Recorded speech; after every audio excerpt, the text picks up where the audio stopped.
नमस्कार, आप देख रहे हैं विश्व सेवक समाचार।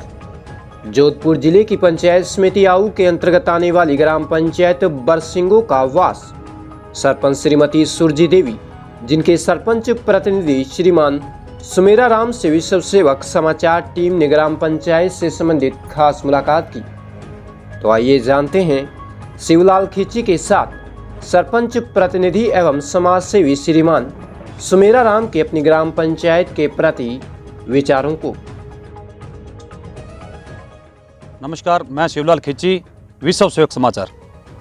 आज हम पहुंचे हैं ग्राम पंचायत बरसिंगो का वास, पंचायत समिति आऊ, जिला जोधपुर के जो वर्तमान सरपंच है श्रीमती सुरजी देवी, उनके सरपंच प्रतिनिधि हैं श्रीमान जी सुमेरा राम जी से खास मुलाकात के अंदर बात करेंगे। जो भी कार्यकाल रहा, कैसा रहा, जनता के प्रति किस प्रकार का जुड़ाव है और पार्टी के प्रति क्या उम्मीदें रखते हैं। सरपंच साहब, जानना चाहूँगा आपका कार्यकाल किस प्रकार रहा और राजनीतिक परिचय क्या है, पहले तो ये बताइए। राजनीतिक परिचय तो भारतीय जनता पार्टी का मंडल अध्यक्ष हूँ जी, और पहले जिला लेवल पे भारतीय जनता पार्टी की सेवा की जी जिला संयोजक आर्थिक प्रकोष्ठ के, और अभी मैं मंडल अध्यक्ष हूँ जी। और भारतीय जनता पार्टी की विचारधारा से जुड़े हुए हैं जी और उनकी विचारधारा के अनुसार ही हम काम कर रहे हैं, आगे बढ़ रहे हैं जी। सरपंच साहब, जानना चाहूँगा जो भी 3.5 साल, लगभग 3.5 साल हो गए चुनावों को, कार्यकाल रहा, कैसा रहा, जनता के प्रति किस प्रकार का जुड़ाव है। और बात करते हैं विकास की।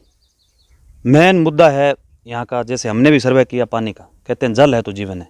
पानी को लेकर आपके कार्यकाल में क्या कुछ करवाया आपने? पानी को लेके मैंने area wise line to line जी सर्वे करके, और जिस जिस घरों में पाइपलाइन से कनेक्शन नहीं था जी वो सबको पाइपलाइन से जोड़ा है। जी कुछ 1-2 एरिया अभी तक बाकी है, जी उनको भी हम जोड़ने के पूरे प्रयास में है। थोड़े ही समय में उनको भी जोड़ देंगे जी। और हमारी मूल मतलब शुरुआती में चुनाव के टाइम बात ही यही हमने जनता के सामने रखी थी जी कि लाइट, पानी, जी रास्ता, जी ये मूलभूत सुविधाएं हैं। जी। आदमी को अब घर से निकलना है तो सबसे पहले रास्ते की जरूरत पड़ती है। राइट। पानी है, घर पे अपन सुबह उठते हैं, उठते ही सबसे पहले पानी की जरूरत होती है जी। तो इस चीज़ों को हमने शुरुआत में ही, चुनावी टाइम से ही हमने ये दिल और दिमाग के अंदर रखा था जी कि इस चीज़ों पे हम सर्वप्रथम काम करेंगे। जी और मेरे यहाँ जो बरसिंगो बास पंचायत, इसके अंदर रास्ते के काम बहुत कम हुए थे पहले के समय में जी। और अब मैंने प्लान वाई, एरिया वाई, एक एक घर को रास्ते से जोड़ा है जी। कुछ 1-2 जगह ऐसे अभी भी है, थोड़ा आपसी विवाद होने की वजह से किसी कारणवश किसी का कटने रास्ता नहीं है जी तो उसको मिल बैठ के सेटलमेंट करके प्रेम से, भाईचारे से उनको समझा के सब घरों को रास्ते से जोड़ना और पानी से जोड़ना, ये हमारी मूल मतलब प्राथमिकता है जी। दूसरी बात, जल ही जीवन है जी इसको लेके मोदी जी ने एक अलग मंत्रालय बनाया। जी उस मंत्रालय का कामकाज शेखावत साहब देख रहे हैं जी। और उन्होंने राज्य सरकार को भारी बजट उपलब्ध कराया, लेकिन धरातल पे ये लोग अभी तक कुछ काम कर नहीं पाए। जी। द्वेष भावना से काम करते हैं। जी ये अगर कांग्रेस का कार्यकर्ता है तो इसका पहले करो, जी। बीजेपी का कार्यकर्ता है तो उसको रोको। जी अगर उनको ऐसे ही द्वेष रखना है तो द्वेष तो फिर ऊपर से नीचे तक रखना चाहिए। जी। कारण कि केंद्र सरकार का बजट है जी भाई, बजट आप ले तो बीजेपी के कार्यकर्ताओं से, बीजेपी पार्टी से ही तो ले रहे हो। जी। प्रथम सेक्शन होती है आपकी भारतीय जनता पार्टी का कार्यकर्ता है, उनके हाथ से ही तो होती है। जी। और यहाँ आप वो पक्षपात करते हैं, लेकिन चलो ठीक है, अभी तो इनकी चांदनी रही थोड़ी है। जी। और हम वो जो जल जीवन मिशन के तहत भी जो हमारे कार्य है वो भी सर्वे रिपोर्ट पूरी बना के भेजी हुई है। जी। डोर टू डोर प्रत्येक घर नल कनेक्शन का कार्य भी हम पूरा करेंगे, मेरे कार्यकाल में पूरा करेंगे। भी आप तो 36 कौम को साथ लेके चल रहे हो। तो सरपंच साहब, बात करते हैं महानरेगा की। शुरुआत में आपने महानरेगा में क्या कुछ करवाया था? नरेगा के अंदर देखो, ये सड़कें हैं, नाडी तालाब है जी। ये सब नरेगा के अंदर ही काम होता है जी और जो भी ग्राम पंचायत लेवल पे हम जिला परिषद से कार्य स्वीकृत कराते हैं जी कोई भी काम शुरू स्वीकृत कराते हैं तो उसके अंदर नरेगा का बजट उसके साथ होता है। जी। और नरेगा से मैं जब से सरपंच बना तब से कंटिन्यू मेरा नरेगा का प्रत्येक पिछले साल तो 96% जनता ने मतलब वो 100 दिन पूरे किए थे। जी। उससे पहले 84-85% थे। जी। ठीक है ना। तो नरेगा के ऊपर मैंने कभी नरेगा का कार्य मजदूर कार्य कभी बंद नहीं रखा। जी। हमने जहाँ तक हाँ ठीक है, अब जैसे सरकार की स्कीम है कि भाई अब चौमासे की टाइम में काम काज नाडी तालाब का बंद रहता है। जी। और नाडी तालाब में पानी आ जाता है तो वो चलाना भी संभव नहीं। जी। उस समय हम ये जैसे ग्रेवल वगैरह है, जी। इस काम के ऊपर भी लेबर लगा के, लेबर को हम कभी मना नहीं करते हैं। नरेगा हमेशा हमारा चालू ही रहता है। जी। बहुत अच्छी बात है सर। केंद्र की योजना है पीएम आवास, आपके कार्यकाल में कितने निर्माण है दिनों में वर्तमान में? पीएम आवास के अंदर मैं सरपंच बना उस समय 108 नाम की लिस्ट थी। जी। उसमें से कई के काम चालू थे और ज़्यादातर काम मैंने शुरू करवाए और वो 108 मकाम पूरे हो गए। जी। और उसके बाद अब 74 मकाम की लिस्ट हमें अभी फ़िलहाल चल रही है। जी। उसके अंदर लगभग 65 के समथिंग कार्य पूरा होने की स्थिति में। जी। 20-20 में कई लोग ऐसे हैं कि अब 74 मकान हैं, जी। उसमें से कई लोग ऐसे हैं जो टाइम से पूरा नहीं करते हैं। जी। एक किस्त उठा ली, दूसरी किस्त का काम नहीं किया, जी। दूसरी किस्त उठा ली तो तीसरी किस्त का काम नहीं किया। जी। और कई मजदूर वर्ग के लोग हैं, उनको करना संभव भी नहीं है। जी। कुछ कारणवश पैसे खाते में आते हैं, निकाल के वो इधर उधर कर देते, फिर आगे वाला काम रुक जाता है। जी। भाई जिस काम के पैसे मिले हैं, जैसे मकान के मिले तो उनको मकान में ही लगाने जरूरी है। लगाने जरूरी है। लेकिन कभी कभी कोई अर्जेंट घर की परिस्थिति ऐसी होती है कि किस्त आती है और कोई घर के अंदर इमरजेंसी काम होता है तो वो उनके दूसरे काम में खर्च हो जाते हैं। जी। खर्च हो जाते हैं तो फिर वो आगे वाला काम पूरा नहीं होता है, पूरा नहीं होता है तब तक आगे वाली किस्त नहीं आती। जी। इसलिए 10-12 मकान ऐसे हैं जो पेंडिंग में चल रहे हैं। जी। और सरकार का ये नियम भी है कि अब 74 मकान की लिस्ट दे दी हमें, जी। तो वो पूरी कंप्लीट नहीं होती तब तक नई लिस्ट आगे जारी नहीं होती। जी। तो इसलिए थोड़ी बहुत पीएम आवास के मकानों में समस्या आती है। जी। लेकिन हम जहाँ तक हो सके उसको व्यवस्था करके काम हम लगभग पूरा कराने की कोशिश करते हैं। जी। तो सरपंच साहब बात करते हैं जैसे बरसिंगो का वास ग्राम पंचायत, मेन मुद्दा है शिक्षा। कहते हैं शिक्षा एक वो शेरनी का दूध है जो पिएगा वही दड़ेगा। बालिक और बालिकाओं के शिक्षा के प्रति क्या विचार है और आपके कार्यकाल में क्या बदलाव आया है? देखो, शिक्षा मेरे ग्राम पंचायत मुख्यालय के ऊपर 10वीं स्कूल थी। जी। उसको अभी 12वीं हुआ है। जी। और उस जमीन स्कूल की 2.5-3 बीघा के अंदर वो स्कूल बनी हुई थी, मतलब प्राथमिक स्कूल के हिसाब से वो बनी हुई थी। जी। बाउंड्री वगैरह भी उस हिसाब से थी। इधर उधर लोगों ने वो स्कूल की ज़मीन के ऊपर कब्जा करके रखा था और उसकी तरमीन भी उल्टी सीधी की हुई थी। जी। जिससे कई लोगों के ऐसे ही मतलब पुराने घर थे। जी। पुराने स्कूल से पहले कई उनके वहाँ घर बने हुए थे और वो लोगों ने तरमीन की टाइम ध्यान नहीं रखा। जी। या किस वजह से हुआ, किसकी गलती से हुआ, वो मेरे हिसाब से तो सही ढंग से ध्यान नहीं रखने की वजह से ही हुआ। जी। वो तरमीन उल्टी सीधी होने की वजह से वो ठीक से व्यवस्था सेट नहीं हुई। मैंने उसको वापस तरमीन शुद्धि का आदेश करवाया। जी। फिर मौके पे जिस हिसाब से स्कूल की ज़मीन थी जी। उस हिसाब से हमने उसकी तरमीन सही करवा के, शुद्ध करवा के, कागज़ों में उसको सही किया। जी। 12वीं स्कूल कराई। जी। उसके बाद वो 10 बीघा ज़मीन है, उस ज़मीन के अंदर बाउंड्री का काम चल रहा है। जी। स्कूल के लिए मैंने पर्सनल पैसे से डामर रोड का निर्माण वहाँ हम कर रहे हैं। जी। और हर संभव प्रयास, देखो अब समस्या तो है कि हर काम को करने के लिए लोकल राजनीति की ज़रूरत पड़ती है। जी। संबंधित विधायक की ज़रूरत पड़ती है। जी।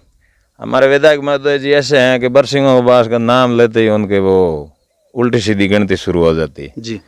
तो कई राज्य सरकार से जो योजना है उन योजनाओं को करने के लिए हमारे साथ समस्या आती है। जी। लेकिन हम कैसे भी करो, कोई यार दोस्तों से कराओ, इधर उधर से जो भी है जी। व्यवस्था करके हमने हमारे ऊपर जो जनता ने जो विश्वास किया ना, जी। उस विश्वास को हम पूरा करेंगे। जी। और विश्वास के साथ ही आगे बढ़ेंगे। जी।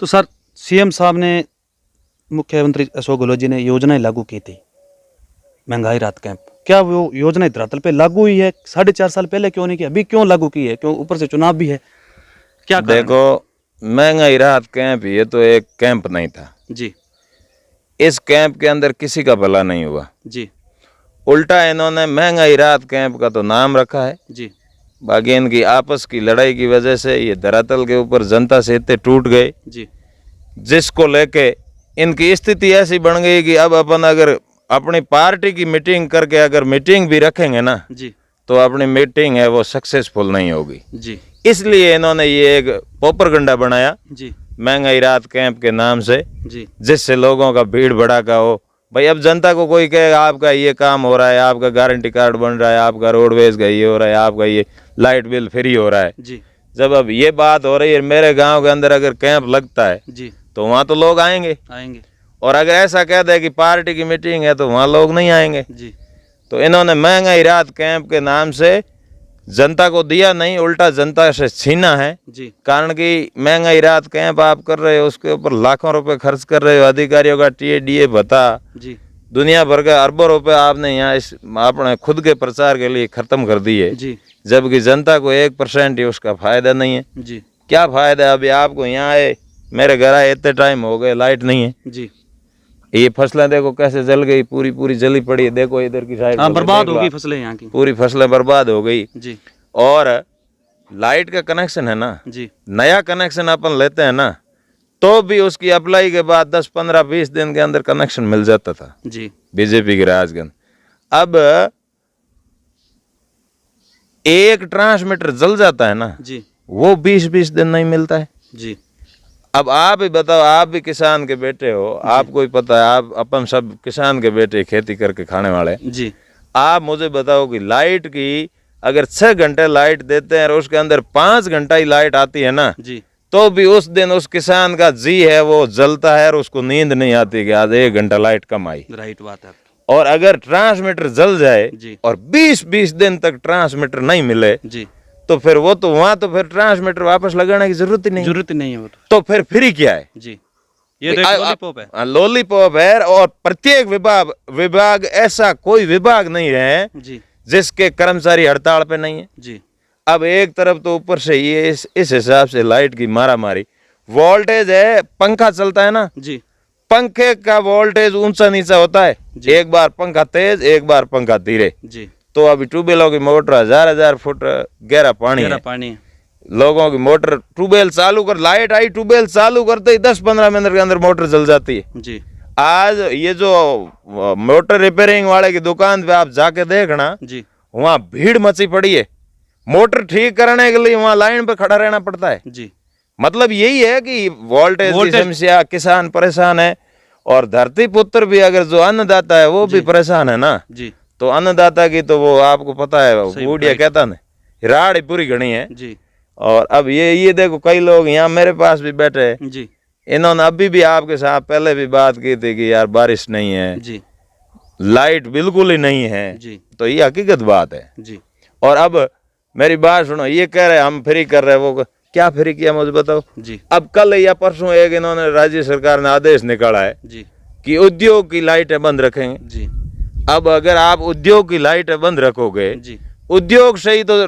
राज्य सरकार का खर्चा चलता है उद्योग ही तो आपको बचत करके देता है वो अपना टैक्स जमा करता है तब आप वो सरकार चलाते हो सही है नहीं तो आप घर से चलाते हो क्या राइट बात जब आप उद्योग ही बंद कर दोगे जी तो फिर आप कैसे चलाओगे राइट कुछ नहीं है ये ऐसे ही लॉलीपॉप है जनता को वोटों के चक्कर में गुमराह करना है जी पिछली बार इन्होंने कर दिया जी किसानों को वो सब संपूर्ण कर्जा माफ कर देंगे 1 2 3 की गिनती की सुना के जी और ठीक है एक बार कोई भी आ जाता है बहकाव में जी लेकिन बार बार मेरे हिसाब से तो कोई बहकाव में इतनी परेशानी मैंने मेरी 38 साल की उम्र के अंदर लाइट की ये इस भ्रष्टाचार की जी मैं भी कम से कम 15 साल से तो यहीं गांव में ही हूँ जी उससे पहले मैं बाहर महाराष्ट्र वगैरह उधर रहता था जी लेकिन इस 5 साल के अंदर जो मैंने ये भ्रष्टाचार की कड़ी देखी है मजबूत ऐसी कड़ी मैंने तो नहीं देखी जी तो फ्री वेरी कुछ नहीं है ऐसे ही बेवकूफ बनाने की बातें हैं जी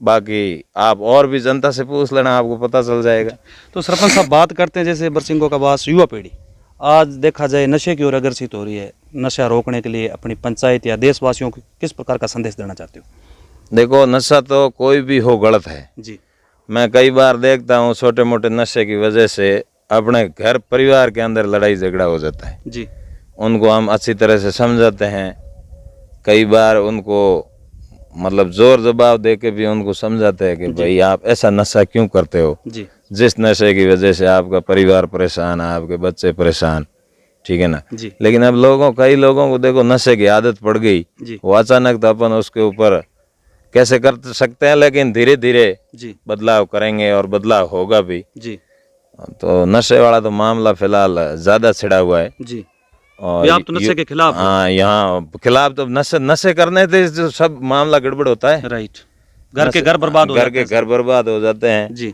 और नशे का क्या है, आजकल यहाँ की युवा पीढ़ी है ना, उनको नशे का एक सिस्टम अलग हो गया। जी पहले के लोग चलो सिस्टम से पीते थे, सिस्टम से खाते थे। जी अब तो अगर नशा मैंने शुरू कर दिया ना, जिस चीज का नशा शुरू कर दिया, तो फिर मेरी वो गिनती नहीं रहती है। राइट, एक बार, 2 बार, 4 बार, 10 बार, जिससे तो फिर परिवार का विनाश ही होना है। जी कर रहे हैं। उनके भी बारे में भी काफी बार मैंने लोगों के साथ बैठ के समझाइश भी करी है, जी बातें भी करी है, लिखा पढ़ी भी हुई है 1-2 बार।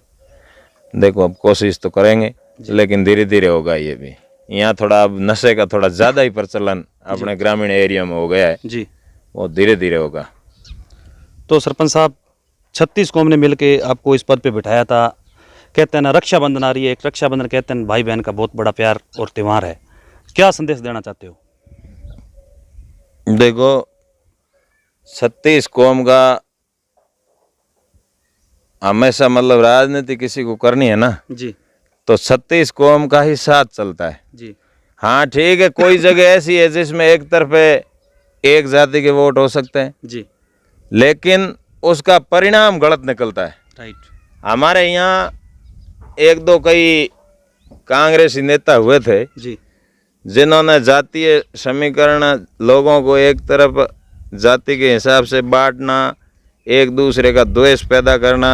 हमारे पहले यहाँ ना देणों की अभी तो 4 पंचायत है, पंचायत अलग हुई है। और 4 में से 1 रेवेन्यू विलेज और केरला में गया है, जी ठीक है ना। लेकिन इस 4 पंचायतों के अंदर कोई किसी प्रकार का जातिगत मामला नहीं था। जी फिर कई 1-2 नेता ऐसे निकले जिन्होंने जातिवाद फैलाया। जी पहले तो हमारे धड़े थे, जी इस एरिया से इधर की साइड वाले एक पक्ष के साथ, उधर की साइड वाले 2 पर, मतलब एरिया वाइज होते थे। जी जैसे अब मैं इस एरिया का हूँ और चुनाव लड़ रहा जी। हूँ, तो इस एरिया के टोटल लोग मेरे साथ रहेंगे, चाहे कौन सी भी जाति के हो। जी मेरे सामने चुनाव दूसरे एरिया का लड़ रहा है, तो उस एरिया के लोग जहाँ भी है वो टोटल उनके साथ रहेंगे। अब उसके बाद थोड़ा बहुत अंतर, किसका पलड़ा भारी होता वो जीत जाता था। जी कभी कोई लड़ाई झगड़ा दूसरा तीसरा कुछ नहीं होता था, शांतिपूर्वक चुनाव होते थे। लेकिन कई लोगों ने जातिवाद फैलाया, जी और मैंने 2013 के अंदर इस गांव के अंदर मेरा बिजनेस भी शुरू किया, जी और बिजनेस के साथ साथ थोड़े बहुत राजनीति में भी आ गए। जी एक भारतीय जनता पार्टी के कार्यकर्ता के रूप में हम काम कर रहे हैं। जी और उस समय हमने ये सोचा था जी कि कर्म और भक्ति दोनों होनी चाहिए। राइट, कारण कि गृहस्थी है तो कर्म भी तो करना पड़ेगा, नहीं तो घर कैसे चलेगा। जी और कुछ करने के लिए भक्ति, भगवान को भी याद करना पड़ता है। जी। तो उस समय मैंने 2013 के अंदर ये विचार किया था कि अब माला तो अपन जप नहीं सकते, जी ठीक है ना। तो एक जनता की सेवा ही एक माला है। जी तो सेवा एक तो मैं, जैसे अभी ये बाबा जी आए हैं, जी इनका काम मेरा स्वार्थ समझ के करूं, जी और एक ऐसे करूं कि बाबा जी आ गए तब इनका काम करना है, मेरा स्वार्थ, चाहे बाबा जी मेरे काम आए या नहीं आए, मेरा कभी काम निकाले या मेरे साथ रहे या नहीं रहे, मुझे उससे कोई मतलब नहीं। जी यहाँ मेरे पास आ गए, उनका हम काम करते हैं। जी और उसके साथ साथ हमने ये भी प्रण लिया है कि जो मेरे पास आ गया जी उसको एक चाय का खर्चा नहीं लगने देंगे। जी ये 2025 तक हमने टारगेट करके रखा, 12 साल का। जी जो मेरे पास आ गया उसके लिए अगर 10 किलोमीटर जाना है, चाहे 1000 किलोमीटर जाना है, जी, चाहे 5000 का खर्चा आ जाए, चाहे 50,000 का खर्चा आ जाए, बात का उत्तर देते हो आप, ठीक है ना। जी जो भी आ गया, मेरे पास आ गया, तो मैंने ये मतलब नियम रखा है कि मेरे पास आए हुए आदमी को मैंने ये नहीं कहा जी कि ये काम मेरे से नहीं होगा, आपको दूसरे के पास जाना पड़ेगा, या ये नहीं कहा कि मुझे आज टाइम नहीं है, मैं मेरे कोई घरेलू काम से जा रहा हूँ जी और आपका कल करूँगा या आपके साथ कल चलेंगे, ऐसा नहीं कहा। जी हमने उनके साथ मतलब नियम और कायदे के हिसाब से हम उनके साथ चले, हमने उनका काम किया जी और किसी से एक चाय के पैसे हमने खर्च नहीं करवाए। जी बस हमारे यहाँ का ये रिवाज है कि लोगों को एक बार आना है जी या एक बार फोन करके बताना है, ठीक है ना। जी हमारे जनता के और हमारे दिल के अंदर यही बात है जी कि गांव के अंदर कोई घटना हो जाए या कोई जरूरत पड़ जाए, जी उस जगह अगर हम पहुंचे जी तो गांव वालों को ये मतलब महसूस होना चाहिए कि अभी हमारा सुमेर आ गया, अपने को टेंशन नहीं। टेंशन नहीं है। समिति के अंदर पैर रखे जी उस समय उनको पता चलना चाहिए कि बरसिंगों का बास के कोई सरपंच आया है, राइट। पहले इनको अपने हिसाब से देखना है, जी ठीक है ना। हम उस हिसाब से उस अंदाज से चल रहे हैं, जी लोगों के दिलों में बसते हैं सभी को साथ लेके और चल रहे हैं। विपक्षियों के दिमाग में बसते हैं। जी विपक्षियों के 24 घंटे नींद के अंदर भी सुमेर सेंवर याद रहता है, जी ठीक है ना।